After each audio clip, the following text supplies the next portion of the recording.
नमस्कार दोस्तों, एक बार फिर से आपका स्वागत है target with Goswami YouTube channel में। मैं सुनील गोस्वामी और हरियाणा जीके के लिए हमने टेस्ट सीरीज स्टार्ट की थी, जिसमें हमने 10 जो टेस्ट हैं वो कंप्लीट किए थे। वो प्ले लिस्ट में आप जाके देख सकते हैं। और उसके बाद मैंने काफ़ी टाइम नहीं करवाया टेस्ट से, ताकि आप रिवीजन कर पाएँ, वो सारी चीज़ें आप अपने कंसेप्ट क्लियर कर पाएँ। लॉकडाउन चल रहा है और इसके अंदर कुछ बच्चों में क्या दिक्कत हो रही है अभी कि उनको पढ़ने का बिल्कुल भी मन नहीं कर रहा है कि लॉकडाउन है, एग्ज़ाम होगा कि नहीं होगा। ये सारे कन्फ्यूज़न है उनके माइंड में और इसको लेके बिल्कुल वो स्टडी की तरफ ध्यान नहीं दे रहे हैं। तो मेरा सजेशन ये है कि ये आपके लिए बेस्ट टाइमिंग है। अभी आपको अच्छे से स्टडी करनी चाहिए। जितने भी आपके वीक पॉइंट हैं उनको आप ध्यान में लेकर आएँ और वो सारी चीज़ें आप अभी क्लियर कर लें जितनी भी हैं, क्योंकि जब एग्ज़ाम की अनाउंसमेंट हो जाती है तब आप ज़्यादा स्टडी नहीं कर पाते हैं। टाइम कम मिलता है, पता नहीं कब अनाउंसमेंट हो, कब लॉकडाउन ख़त्म हो। तो आप उस चीज़ का इंतज़ार ना करें, क्योंकि ऐसा तो है नहीं कि अभी आप तैयारी कर लोगे और वो जो ज्ञान आपने प्राप्त किया है वो ऐसे ही मतलब रफू चक्कर हो जाएगा 1 मिनट के अंदर। ऐसा तो है नहीं। ये आपके लाइफ टाइम काम आएगा। जो भी चीज़ें आप अच्छे से पढ़ते हैं, नोट्स बनाते हैं, सारी चीज़ें तो लाइफ टाइम काम आती है। ऐसा नहीं है कि 2 मिनट का ज्ञान है। ठीक है, तो अभी जो बेस्ट टाइमिंग आपके लिए बेस्ट है, घर बैठे हो आप, फुल टाइम है आपके पास पढ़ने के लिए, तो आप अच्छे से पढ़ें। 3 घंटे, 2 घंटे, 4 घंटे, 10 घंटे, जितना भी आपका मन करे। ऐसा नहीं, कोई बर्डन नहीं है अभी। ठीक है, तो अच्छे से स्टडी करें। तो चलिए स्टार्ट करते हैं हम। टेस्ट नंबर 11 है ये। अच्छे से इसमें हम 20 क्वेश्चन डिस्कस करने वाले हैं। सबसे पहले देखिए, स्लेट पत्थर का विशाल भंडार किस स्थान पे मिलता है। आप सबको पता है कि खनिजों का शहर है, हम किसको बोलते हैं, महेंद्रगढ़ को बोलते हैं। लेकिन स्लेट पत्थर, अब यहाँ कन्फ्यूज़न हो जाती है। महेंद्रगढ़ ऑप्शन में दिया हुआ है, तो ये जो स्लेट पत्थर का भंडार है ये मिलता है कुंड के अंदर, और कुंड पड़ता है रेवाड़ी के अंदर।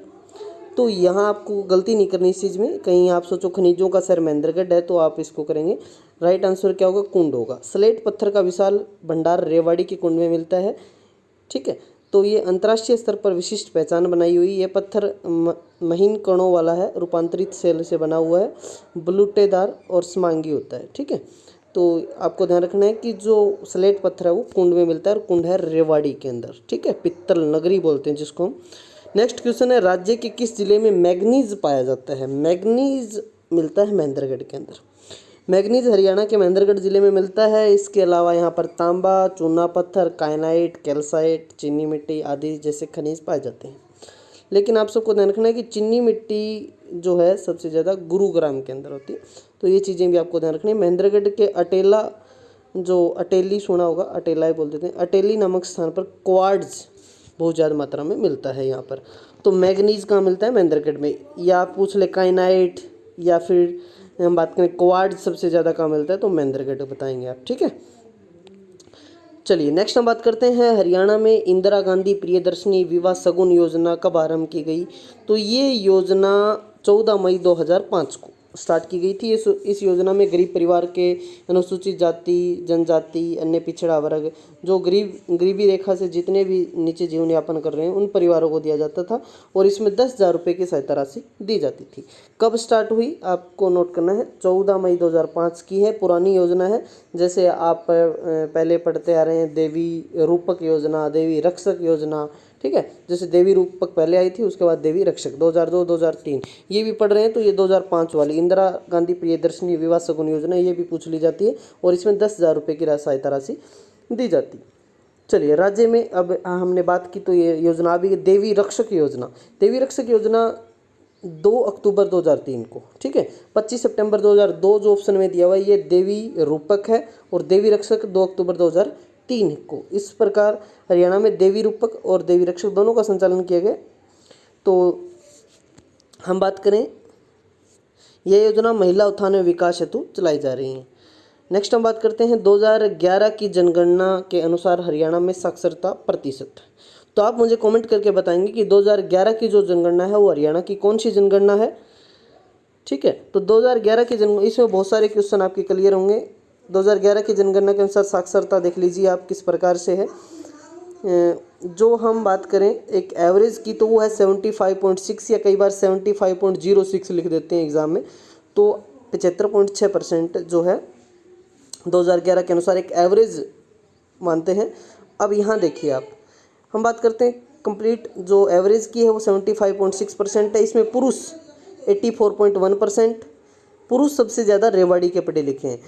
हम महिला की बात करें तो 65.9% हैं। सबसे ज़्यादा जो महिलाएं हैं वो गुरुग्राम की, ठीक है, कहाँ की हैं? गुरुग्राम की हैं।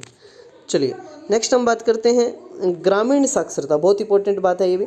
75.1% जो गांव के लोग, और शहरी साक्षरता है वो 83.1% है। तो ये 2011 के आंकड़े हैं, इसके अनुसार आप सारी चीज़ें देख सकते हैं। क्लियर है? चलिए नेक्स्ट हम बात करते हैं किस गांव का नाम सरस्वती नगर रखा गया है। तो ये है मुस्तफ़ाबाद गांव का नाम जो है सरस्वती नगर रखा गया है। कमेंट करके बताएंगे कि जो मुस्तफ़ाबाद गांव है वो किस जिले के अंदर पड़ता है। हरियाणा शिक्षा नियमावली का नियम 134A कब बना था? तो ये बना था 2003 में। हरियाणा शिक्षा नियमावली का नियम 134A वर्ष 2003 में। इसमें 6 साल की कानूनी लड़ाई के बाद 2009 में लागू किया गया। नियम 134A के तहत हरियाणा के स्थायी निवासी और सालाना 2 लाख से कम आय वाले परिवार का बच्चा प्रदेश की किसी भी निजी स्कूल में दूसरी कक्षा से 12वीं तक फ्री शिक्षा ग्रहण कर सकता है। इसके लिए बच्चों का टेस्ट लिया जाता है और प्रदेश में इस नियम के तहत 3 लाख सीटें रिजर्व हैं। चलिए अगला क्वेश्चन है, चौधरी चरण सिंह हरियाणा कृषि विश्वविद्यालय और महाराणा प्रताप बागवानी विश्वविद्यालय में पौधों के लिए कौन सी लैब स्थापित की गई है? तो इस लैब को नाम दिया गया है टिश्यू कल्चर लैब, ठीक है। राष्ट्रीय कृषि विकास योजना के तहत केंद्र सरकार हरियाणा के हिसार जिले में स्थित HAU हम बोलते हैं जिसको, हरियाणा एग्रीकल्चर यूनिवर्सिटी, जो 1970 में बनी थी चौधरी चरण सिंह के नाम पर, जो तो करनाल जिले में स्थित महाराणा प्रताप बागवानी विश्वविद्यालय है 4.63 करोड़ रुपए से टिश्यू कल्चर लैब स्थापित कर रही है। यह लैब BCIL से सर्टिफाइड होगी, जिसमें किसान अपने बीज और पौधों की टेस्टिंग करा सकेंगे कि क्वालिटी क्या है, कैसे है, सारी चीज़ें इसमें पता लग जाएगी। चलिए हम बात करते हैं हरियाणा में जो शराबबंदी है, जो वाइन पे जो बैन किया गया, वो कब किया गया था? तो आप सब जानते हैं कि 1 जुलाई 1996 में किया गया था हरियाणा में शराबबंदी, 1 जुलाई 1996 में, फिर 98 में जाके इसको जो है कानून को हटा दिया था। तो किसके राज में? बंसीलाल के राज में। प्रसिद्ध यादवेंद्र गार्डन किस स्थान पर है? तो ये है पिंजौर पंचकुला के अंदर। पिंजौर यादवेंद्र उद्यान को उत्तरी भारत का नंदन वन कहा जाता है, यादवेंद्र गार्डन, ठीक है। यादवेंद्र, यहाँ पर जो आम मेला भी लगता है, मैंगो फेस्टिवल का आयोजन होता है पिंजौर के अंदर।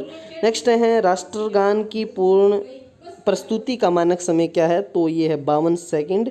जनगण मन भारत का राष्ट्रगान है, जो मूलतः बंगाली में गुरु रविंद्रनाथ टैगोर द्वारा लिखा गया था। इसकी रचना 1911 में की गई थी। इसमें 1950 में राष्ट्रीय गान घोषित किया गया। राष्ट्रीय गान की पूर्ण स्तुति मानक समय 52 सेकंड का, कुछ अवसर पर इसे संक्षिप्त रूप में 20 सेकंड में भी गाया जाता है, लेकिन 52 सेकंड माना गया इसका।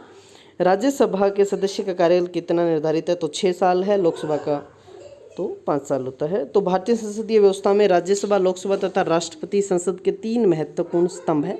राज्यसभा एक जो है परमानेंट हाउस है, स्थायी सदन है।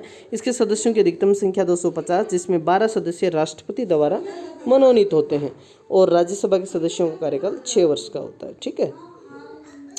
उच्च सदन भी है और स्थायी भी है। भारत में वोट का अधिकार किस आधार पर दिया जाता है? तो एज के आधार पे, उम्र के आधार पे। भारतीय संविधान का आर्टिकल 326 वर्णन करता है कि लोकसभा और राज्यसभा की विधानसभाओं के चुनाव वैश्विक मताधिकार के आधार पर निष्पादित किए जाएंगे, ठीक है। तो हम बात करते हैं, इसका अर्थ है यहाँ के 18 वर्ष से अधिक की आयु के किसी व्यक्ति को बिना किसी धर्म, लिंग, शिक्षा व संपत्ति के भेदभाव के मतदान का अधिकार है। चलिए नेक्स्ट हम बात करते हैं, लोकटक झील किस प्रांत में स्थित है? तो ये पड़ती है मणिपुर के अंदर। मणिपुर राज्य में मोइरांग के समीप स्थित है। ये ताजे पानी की झील है। भारत में हीरे की खान कहाँ है? तो ये है मध्य प्रदेश में। भारत में हीरे की खान मध्य प्रदेश राज्य के पन्ना जिले में है। ये 80 किलोमीटर लंबाई में फैली है, जो उत्तर पूर्व में पहाड़ी खेरा से शुरू होकर दक्षिण पश्चिम में मंझगांव तक जाती है। नाथुला दर्रा किस राज्य में? ये सिक्किम में। नाथुला दर्रा सिक्किम राज्य में स्थित है। नाथुला दर्रा को फिर से मानसरोवर यात्रा के लिए खोला गया है। चींटी के कितने पैर होते हैं? तो चींटी के 6 पैर होते हैं। चींटी के 3 जोड़ी अर्थात 6 पैर होते हैं। ये आर्थ्रोपोडा का जंतु है। चींटी को फार्मिक में कहा जाता है, ये कि हम बोलते हैं ना फार्मिक एसिड है, तो ये कीट वर्ग के अंतर्गत आता है। नेक्स्ट हम बात करते हैं सर्वप्रथम जीवाणु का पता किसने लगाया? तो जो ल्यूवेनहॉक वैज्ञानिक, जो हॉलैंड के वैज्ञानिक थे, जो ल्यूवेनहॉक ने इसका पता लगाया। जीवाणु खोज हॉलैंड के वैज्ञानिक एंटोनी वॉन ल्यूवेनहॉक ने 1676 में की थी। जीवाणु को वनस्पति कहा जाता है क्योंकि उसमें कोशिका भित्ति पाई जाती है जो कि म्यूकोपेप्टाइड की बनी होती है। ग्रहों की गति के नियम किसने प्रतिपादित किया? तो ये थी केपलर ने। जर्मन गणितज्ञ जॉन केपलर ने 1609 में सूर्य के सापेक्ष ग्रहों के चाल संबंधी 2 नियम प्रस्तुत किए। न्यूटन ने इन्हीं नियमों के आधार पर अपने सूत्रों का प्रतिपादन किया। सोनार का जब पुराना हम बात करें तो साउंड नेविगेशन एंड रेंजिंग है। इसका उपयोग आप सबको पता है कि समुद्र की गहराई का पता किया जाता है। ये इको के सिद्धांत पर काम करता है। तो ये थे हमारे टेस्ट नंबर 11 के 20 क्वेश्चन। आशा करता हूँ वीडियो आपको पसंद आएगा। इसको ज़्यादा से ज़्यादा स्टूडेंट तक शेयर करें और जितने भी क्वेश्चन मैंने पूछे हैं उनके आप कमेंट ज़रूर करें, ठीक है। ऐसे वीडियो के लिए आप टारगेट विद गोस्वामी को सब्सक्राइब कर लें और टेलीग्राम चैनल से जुड़ जाएं। डिस्क्रिप्शन में लिंक दिया हुआ है। Thank you.